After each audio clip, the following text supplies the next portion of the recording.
So last session, we discussed advantages of .NET over Java. Today, we learn features of C# not related to any specific version. Okay, these are all general features of .NET. General features of .NET, but something very important is you should be very clear on the features what we are studying now, because this will help you in understanding the coding part little easy.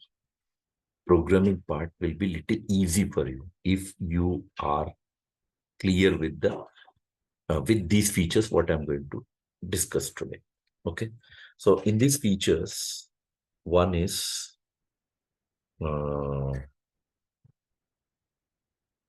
first one, platform independent. First feature. What do you call that? Platform independent. Okay, and connecting with this platform independent, instead of making theoretical points, it is better I come up with architecture so that you have an answer to be provided for all those fundamental queries on this topic. All of them. Instead of making theory, it is better I follow architecture. Okay, so let's begin with that part then. Now, in this concept, something very important is to understand how the program will flow. Okay, from its development level to platform independent concept.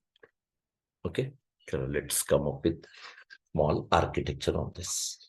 Okay, so my intention of coming up with this architecture is to make you clear that with all the basics that which are connected with this particular topic. Okay, so let's begin like this. For example, this is something related to, let me draw, architecture of platform independent. Okay, right. Now, first comes, assume this is your C#.NET application. Okay, this is your C#.NET application program, right? Okay, let me draw this first. You call this as C#.NET application. Okay, that you can also refer as source code. I mean, your written code. C#.NET.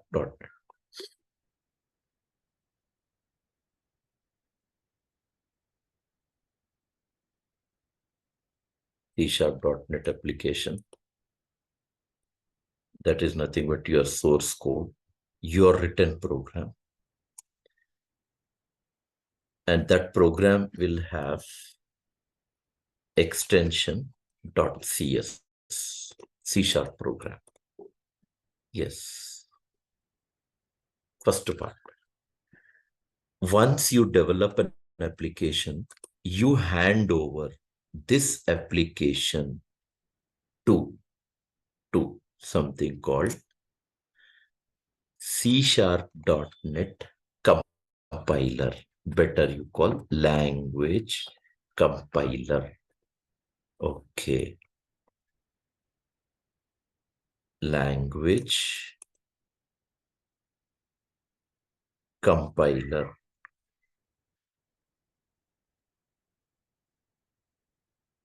Language compiler. Okay. And what compiler will do? Remember, after compiling the source code, compiler will generate a file So you can say like this. This is your written program, this one, source code, your written program, compiler generated this file, this file.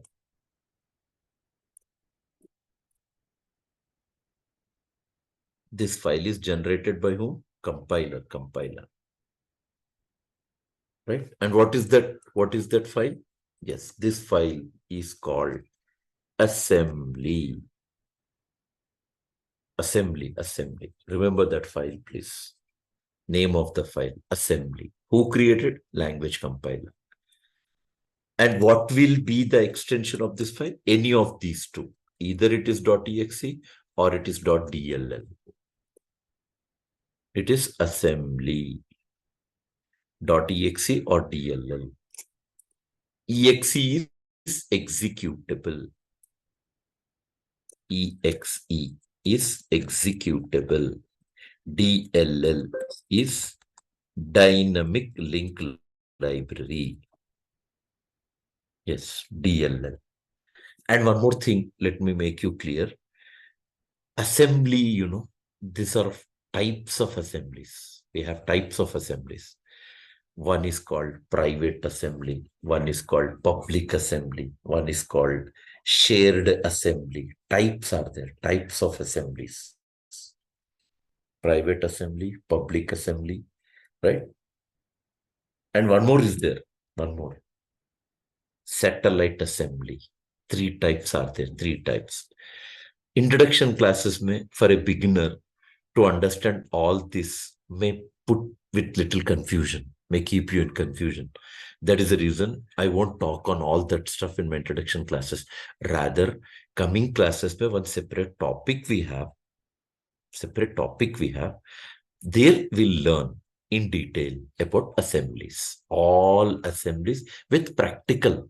Nothing will be like theoretical. But at this stage, since that we are not aware of things that which are related with programming in C#.NET, for that reason, we'll just try to understand what about assembly. And I just said you that assemblies are of three types: private assembly, public assembly, satellite assembly. Satellite assembly. DLL says, I said, na, dynamic link library. The DLLs are of three types again. Three types. One they call Win32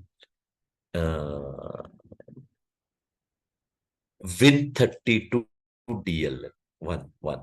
Second they call COM DLL, COM. And third they call .NET DLL. Total how many? Three types are there. Assemblies how many are there? Three types. DLLs how many are there? Three types. We'll study them. We will study them. Right? And one more interesting thing is assembly contains something called CIL code, which is in binary format. Usually CIL code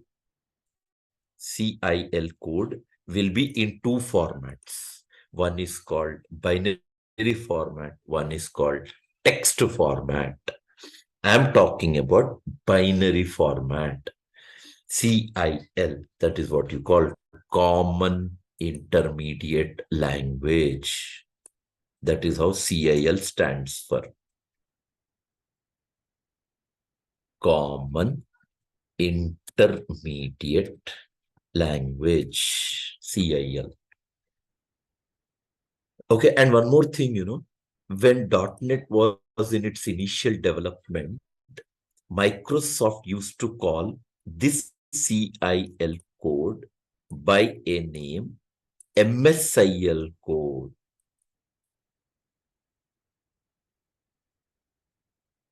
MSIL code. And then we call one more code as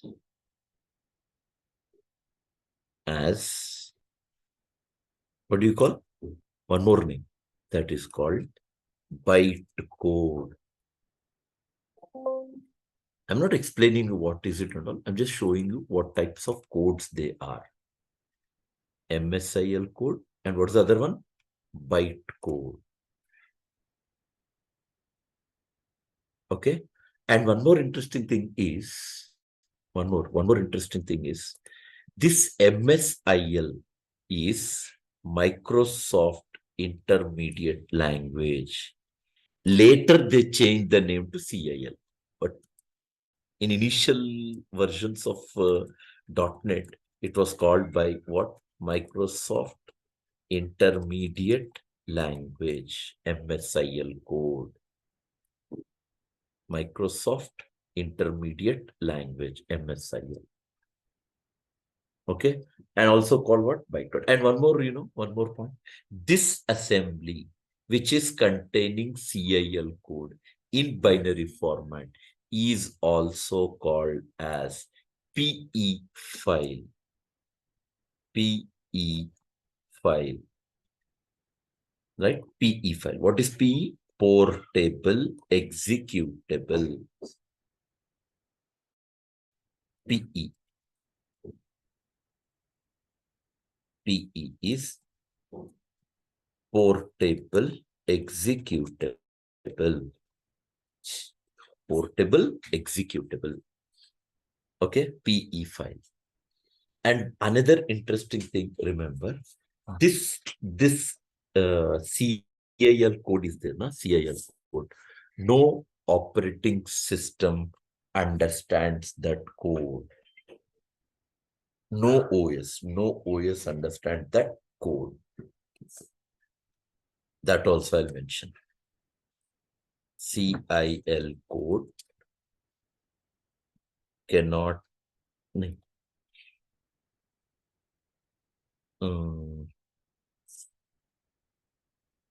OS cannot understand CIL code. Okay, that too, no OS, better, right? No OS understands CIL code. No operating system.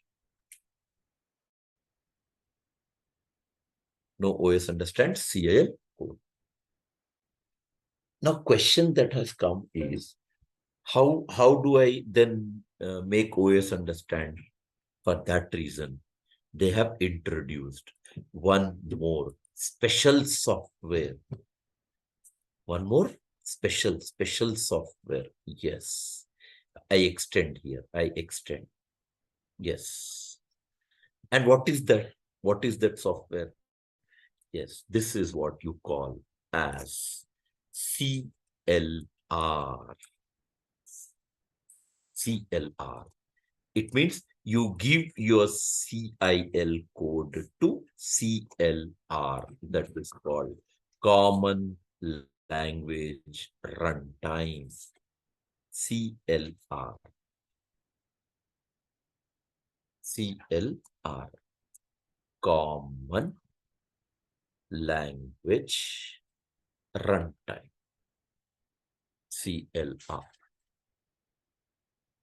Right? And what CLR will do? Yes, now remember. CIL code, which is binary, is handed over to CLR, and CLR will make CIL code understand to operating system. Yes. Yes. CIL code you'll hand over to whom? CLR. CLR, what it will do? CLR will make it understand to OS. Which OS? Obviously, Windows in our example. OS. For what? Windows. Only for Windows? No. It may be even for other operating system as well. Achha. So better I do one thing. I'll connect this with two operating system then. I'll connect this to what? Two operating systems, right? What is it? If you are talking about CLR, obviously we are talking about multiple operating systems. So better I draw for 2 operating systems. Then it would be easy for us to justify that platform independent. Yes. This is one part. And this is one part. Yes. Yeah, this would be best. Which CLR? Yeah, which operating system? First, we'll talk about that. Which operating system? Okay, this is Windows. Windows. This is for Linux. One is Windows, one is Linux. Both are OS. One is Windows, one is Linux. Right. So what will happen? This CIL code you hand over to whom? CLR. Yes, CLR. CLR for which OS? For Windows OS. And for Linux, Microsoft has provided one more CLR they call as Mono CLR. So Mono CLR for Linux. Okay. Only CLR for Windows.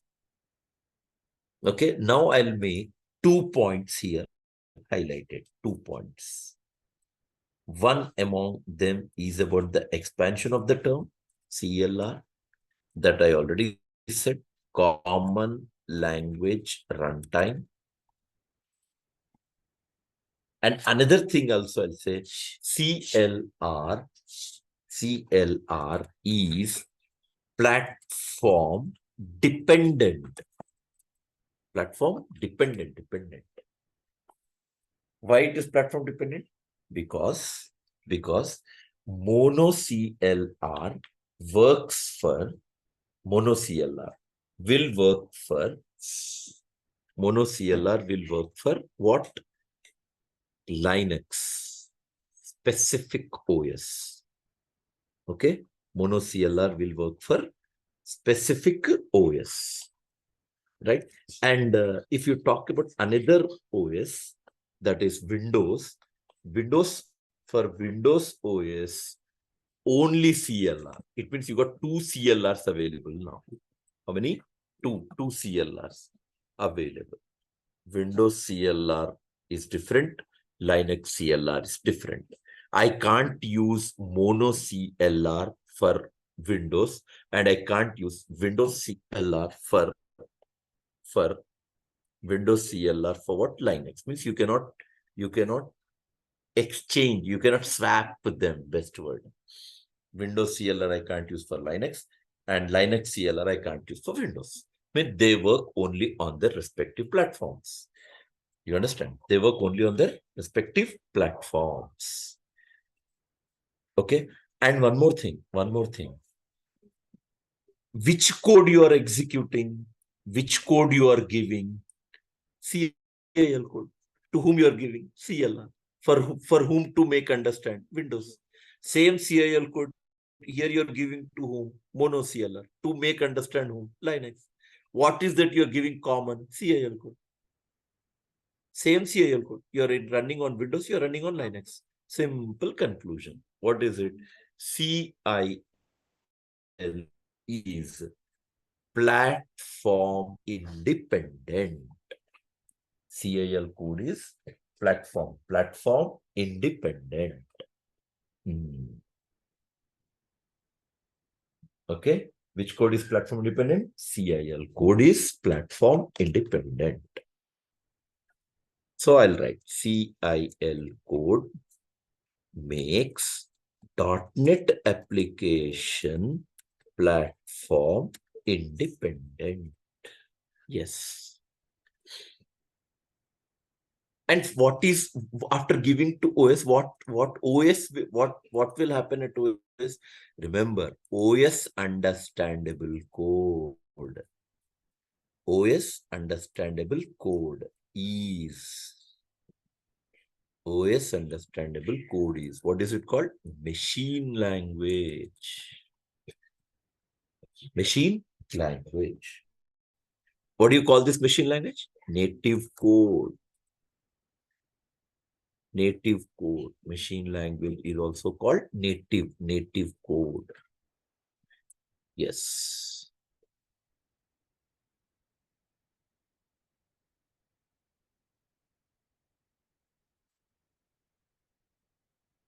And same thing I would mention here as well. Yes.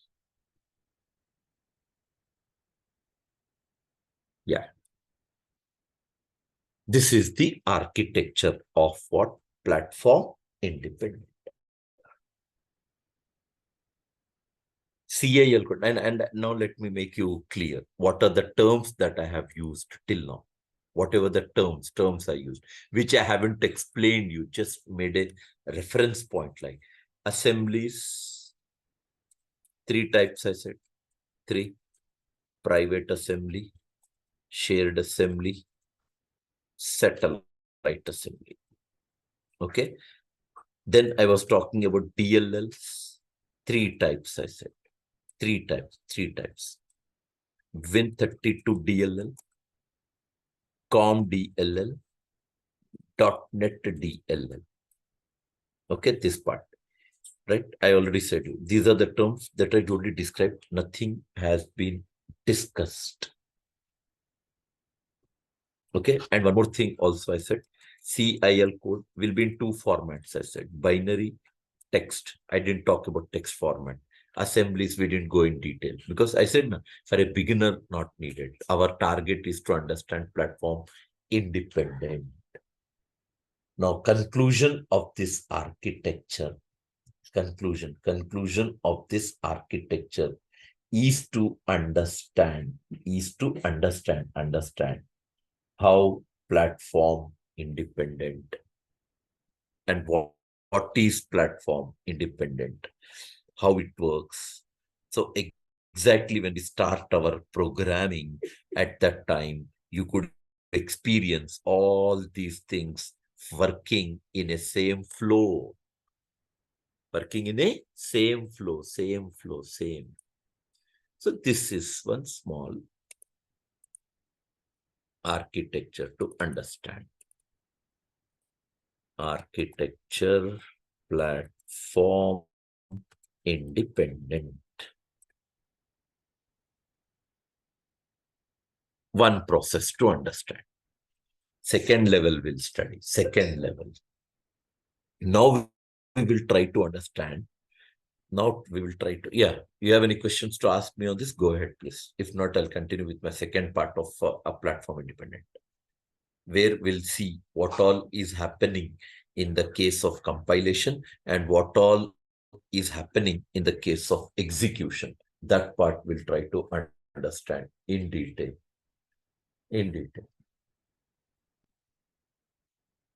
Okay. So you have any questions to ask? Everyone I'm asking. Like, if not, I'll continue with my next. No. Fine, Satya. Lasya.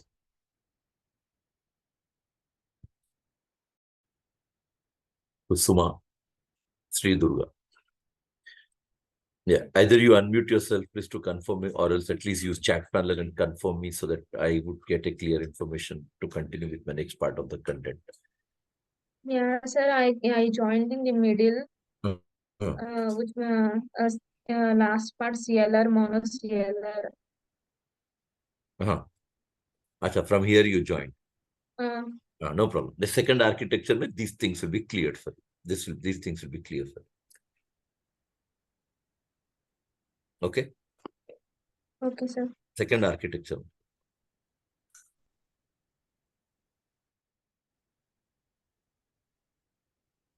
Okay, Lasya, that's fine. What about Sri Durga?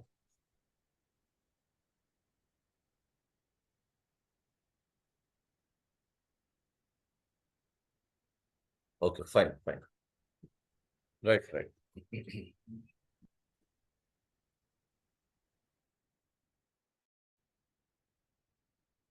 Okay. Now, second architecture, I said that we learn about the compilation and execution process in detail. Okay. So we'll go with the next part then. File, new. Yeah. This is about compilation and execution. Two concepts. Architecture of compilation and execution.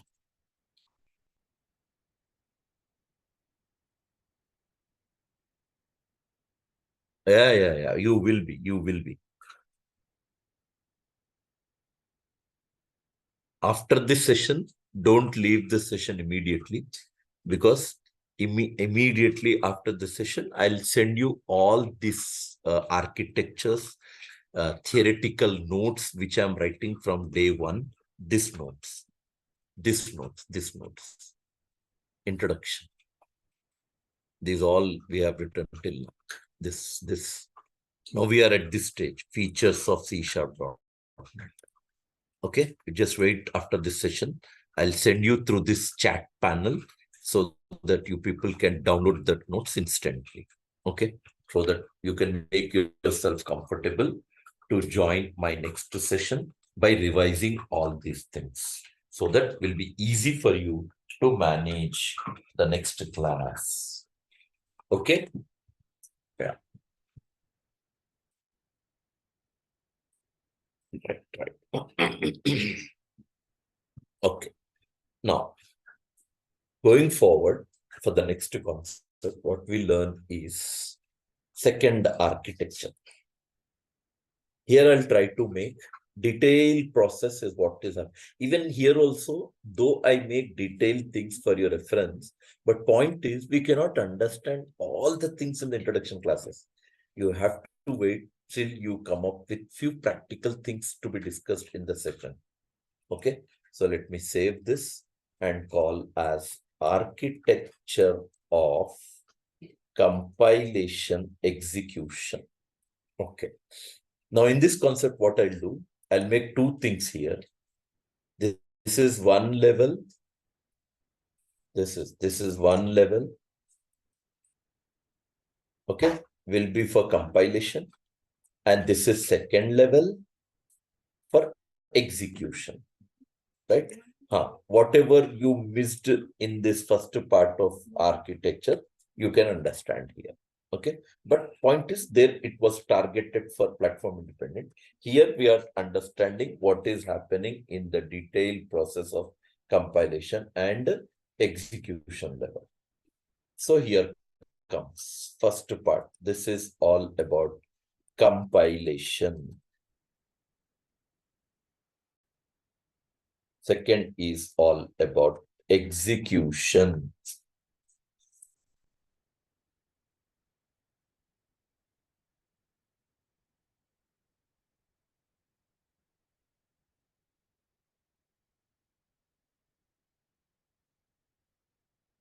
And execution.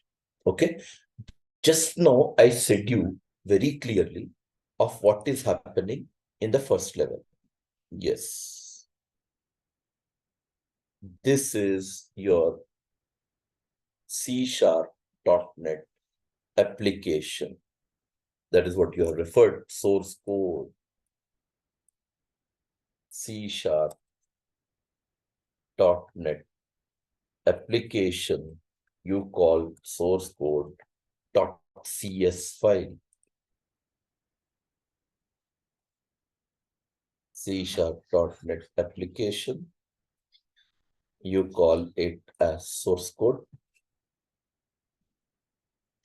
and you'll have .cs file. Okay, and what would you do next now? You hand over this code to language compiler. This code you hand over to whom? Language compiler. Okay, let me write that. Language compiler. Right.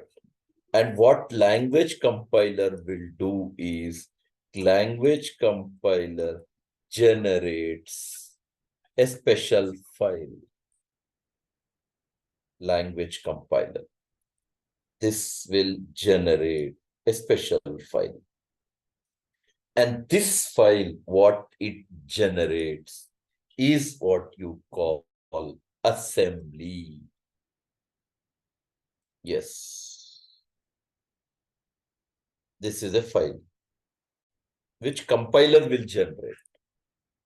This is source code. It means your written program. Compiler generated file is what you call assembly. And this assembly is compiler generated file which may have any of these two extensions. Either it is DEXE or it is DLL assembly .exe.dll. Okay, and you refer this as PE file, portable executable file. And remember one more thing, that assembly contains assembly contains, remember, 4 informations. Every assembly is going to have four informations. And what are they? This is one information assembly contains. Okay, one information it contains. This is second information which assembly contains. Second information what assembly contains. And this is third information what assembly contains. Third information which assembly contains. And this is fourth information what assembly contains. Total how many? 4 are there. Four. Yes.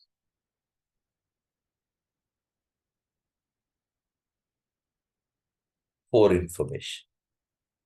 And these 4 information is all about assembly manifest 1. Second, CIL code in binary format. Third, metadata. Fourth, resources. Total 4 information. First comes assembly manifest.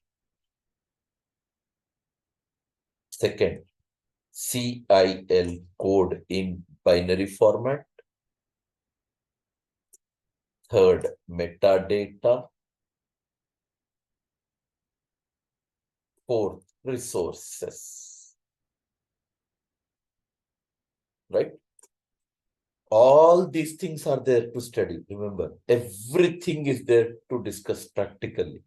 And among all these, the most important factor could be metadata. Most important.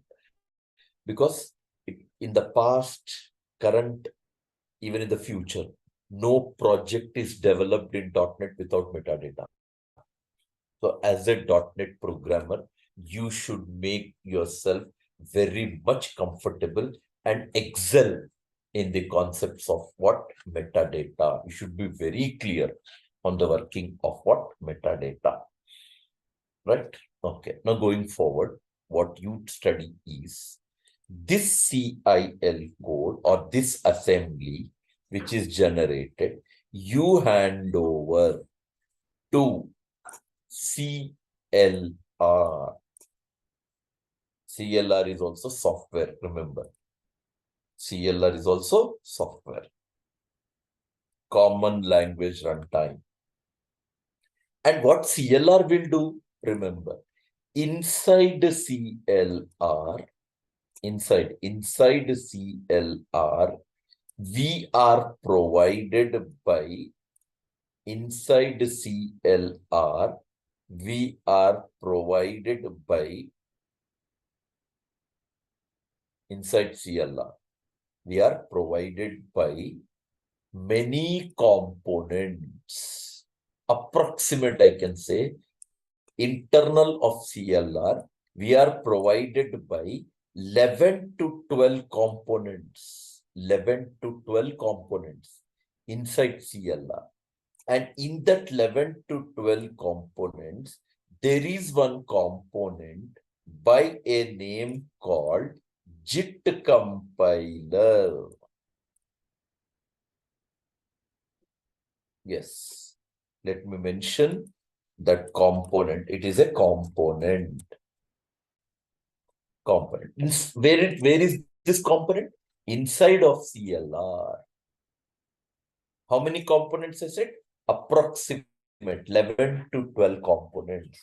In that 11 to 12 components, there is one component named as JIT compiler. Name of one component among that 11 to 12 components is what you call JIT compiler. JIT compiler.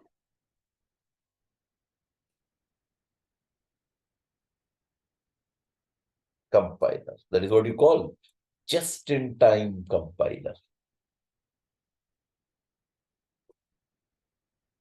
JIT compiler. And this is how you refer as what? Just-in-time compiler.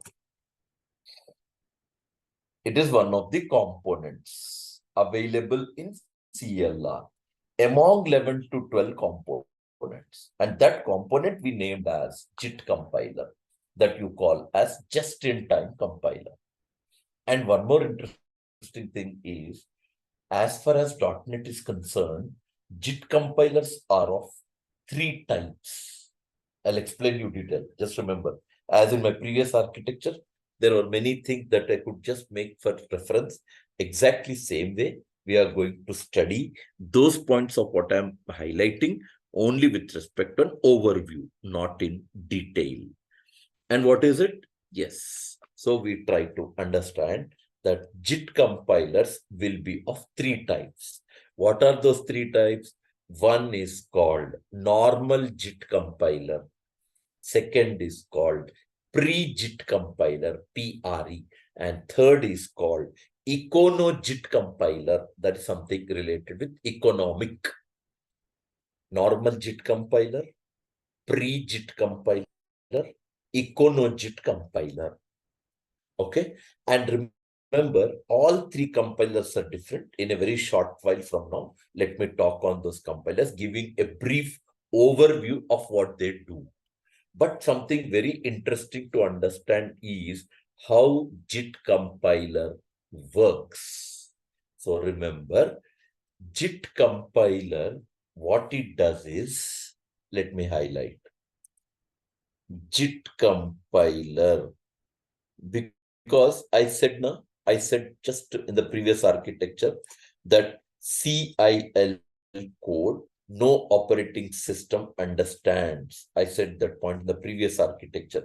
So for that reason, what CLR is doing is, CLR is giving that CIL code to JIT compiler, and JIT compiler is translating the code for operating system to understand.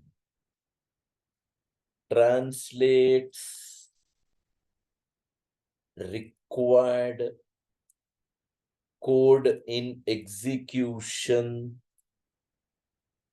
Translates required code in execution. Who is doing this job? JIT compiler. What it is translating? Important point. Required code means in runtime, what is needed. Only that part it will translate. JIT compiler will not translate everything of your program. Everything of your program. Never it does, never. Then what it would do? It would translate what is needed. What is needed. Example, I'll give you example. You all might be well aware under programming, there is something called if condition. There is something called if condition. So in that if condition, usually 2 blocks will be available. One is called true block, the other is called false block. And speciality of if condition is either in the execution, condition may be either true or condition may be either false. So now question that comes is, if condition is true, then JIT compiler will translate only true block. If condition is false, then JIT compiler will translate only false block. Means it will do any one translation. If true, it will translate true block. If false, it will translate only false block. But any one it will translate. Never translates both blocks. In old programming languages, we used to have that concept. If condition true, false, both it used to translate in old programming language. So now they made JIT compiler as one of the intelligent components, that it will translate only what is needed in runtime. Okay, translates your code, translates your required code in execution to what? What type of code? Answer is native code. Translates required code in execution to what? Native code. That is what you call machine language. For whom this is? For OS, for operating system. Native code. This is JIT compiler doing. Translating CIL code to native code. And you referred this as machine language. And this is happening for operating system to understand, for OS to understand. And one more interesting thing that you would study here is this native code, after translating, immediately JIT compiler even will store that code in the buffer. Yes. What it would do? It would store, I'm saying, it would store. Native code is stored into what do you call? Buffer, or you call cache memory. Cache memory. Yes. Stored into buffer or cache memory. For what? Why it should store? That is for reusability. Reusability.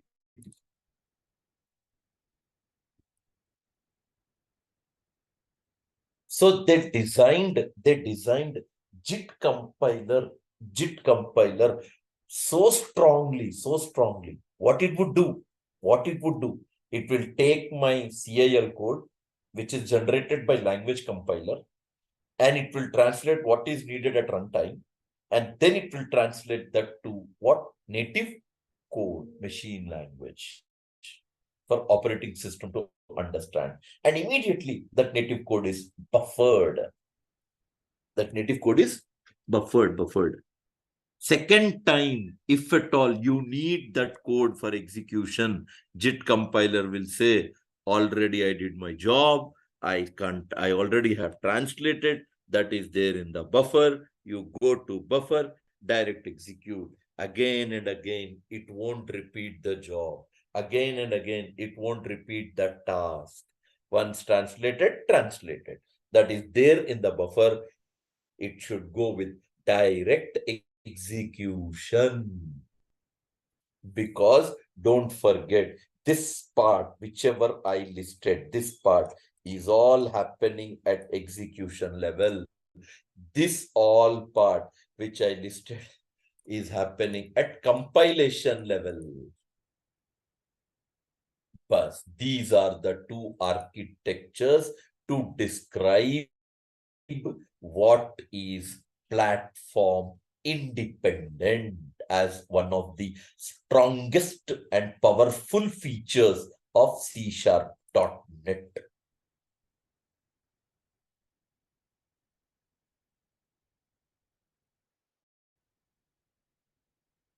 Platform independent. Second feature, let me just describe. That is called, second feature I'm saying, that is called language independent. What do you call? Language independent.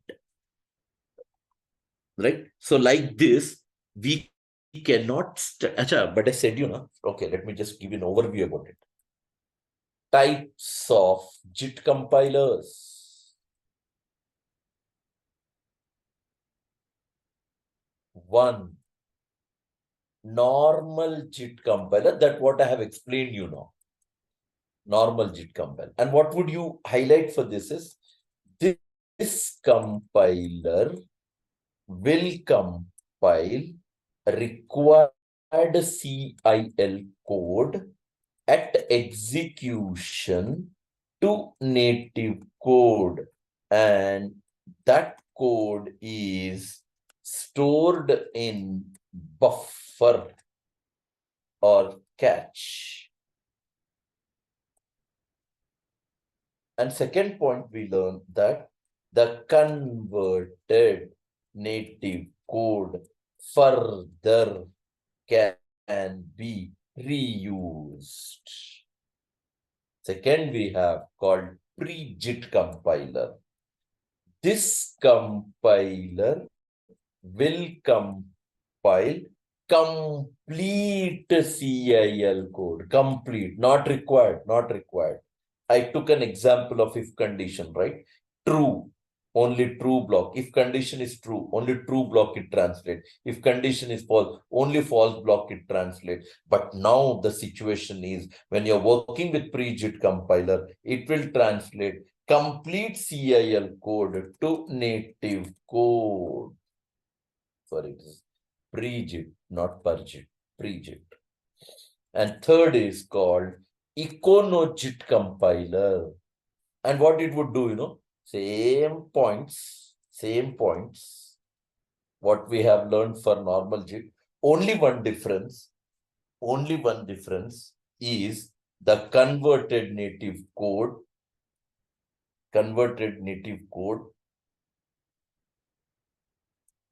will not be stored in buffer or cache.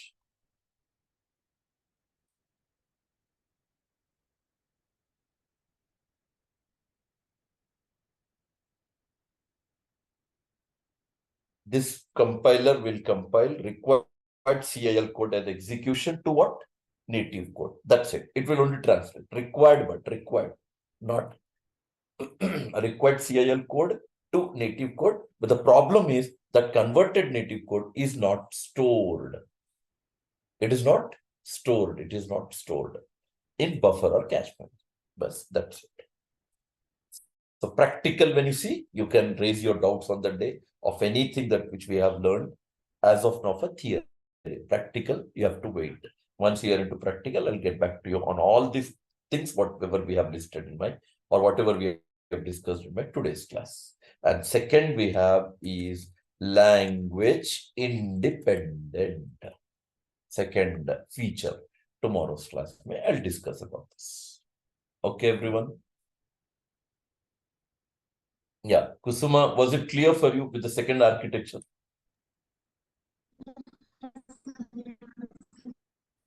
Sorry?